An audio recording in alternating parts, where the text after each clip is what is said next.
আল্লাহর ওলি আল্লামা সাইরুদ্দিন সাহেব রাহমাতুল্লাহি আলাইহি তেমনি ভাবে তার সুযোগ্য উত্তরসূরিরাও বাতিলের কাছে মাথা নত করবে না করবে না করবে না।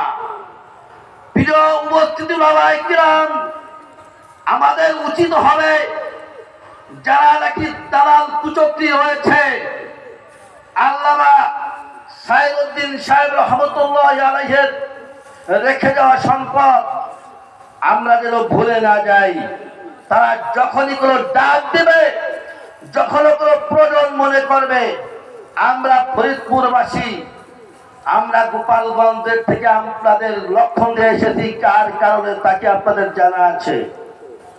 একটাই মাত্র কারণ হলো আল্লামা সাইরুদ্দিন সাহেব রাহমাতুল্লাহি আলাইহি এমন একজন ব্যক্তিত্ব ছিলেন, এমন একজন আলেম